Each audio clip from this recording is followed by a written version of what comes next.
Throughout my many years in the military, and in life for that matter, I came to develop a set of principles that I led by. Now, they are no different than anything you have ever heard before, but nonetheless, they have proven to serve me well. One is that everyone matters. There is not one person that does not matter. Spending time with your people daily will allow you to learn about them. You learn their wants, goals, needs, ambitions, what motivates and what scares them. This is the way you show and prove to each individual that they matter and that they belong to a team and have a leader that's interested in helping them achieve their desired level of success. A few ways to show and prove this. Tip 1. Schedule one-on-one time. For your initial meeting, dedicate 20 minutes for professional engagement time and give a maximum of 10 minutes for personal goals. For follow-up meetings, if applicable, create a tailored performance plan with courses of action and general start point information. Also give them a timeline for progress check-ins. Tip 2. Create developmental sessions. The initial session lasts a minimum of 60 minutes and should be geared towards development of skills, knowledge, etc. But the session should be focused on the engagement of two-way interaction between you and them, and then attendee to attendee interaction. When they interact with each other, they show and make each other aware of each other's knowledge and skill sets in specific areas in both a personal and professional arena.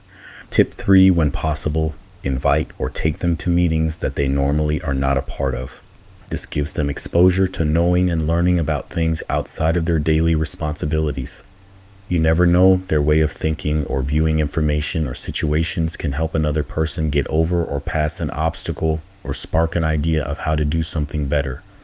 If that happens, just make sure they receive some sort of credit. As in any other aspect, when you learn how something works, you learn how to manage it. When you know what your people want, then you know how to lead or direct them. Not knowing your people can lead to disastrous consequences. Here is what you do not do. Quick story, I was a part of a work center that was relatively busy every single day. And I say relatively because depending on what your position was in said work center, kind of determined your level of activity in the busy work. There was a manager that always walked around having small talk with everyone, but never anything beyond that. No conversations of any below the surface substance. Long story short, he never knew when his members were leaving the work center for a better opportunity. He also didn't find out that his members were talking to me instead of him. This may sound insignificant, but it's not. It's not a good look when another supervisor knows more about and does more for your personnel than you do. This next situation is one that you avoid at all costs. Now, here is a more lengthy story to help me relay just how disastrous and hostile an employee's relationship with the work center's leadership can get when the employee is being purposefully neglected, but not because of their work ethic. My supervisor came to me and said, "Man, that person is a hard worker. If only they looked good in their clothing, they'd get more opportunities." And behind my back, my supervisor spoke with the individual themselves and said, "You have the talent and abilities to do the job, but you don't look the part, so you can't be considered." This is an ugly fact in the professional workforce. The fact that some deserving people are not allowed a chance to obtain what they have earned simply because they look a certain way. In today's society, the majority of people will get ahead based on their physical look and gift of gab. That's okay for them if they are willing to have someone place them inside a stereotypical box. In most of those cases, the telltale signs go unnoticed until it is too late.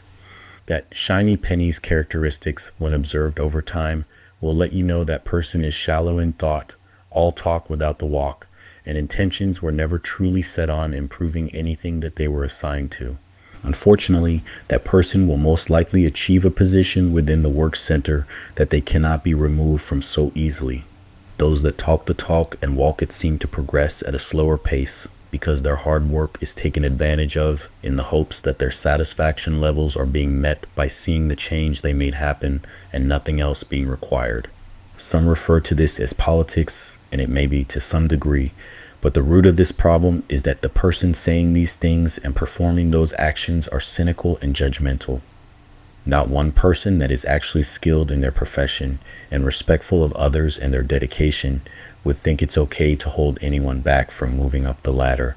I thankfully never thought this way of people, So I pulled that individual in and made them my troop. To sum up the overall experience, this individual that was identified as being non-considerable because of their physical appearance wound up helping the 3 different operations that we were a part of win numerous team awards. We won squadron awards, she was promoted, I was promoted, and we even racked up a couple of major command awards, also known as an award category that covers an entire continent. She was and still remains a unicorn and is now a leader herself. Back to why everyone matters. Some of you may be guilty of neglecting some of your teammates, and others of you may have been a victim of this unknowingly. I cannot change the former, but I can advise the latter. If you feel like your hard work is not reaping the benefits you feel you deserve, and you think it is because of your looks, my advice is this. Leave the situation and take your value with you. You owe you and no one else. Everyone's opinion, expertise, mindset, or work ethic will not be needed in every single situation, but you never know when you will need someone.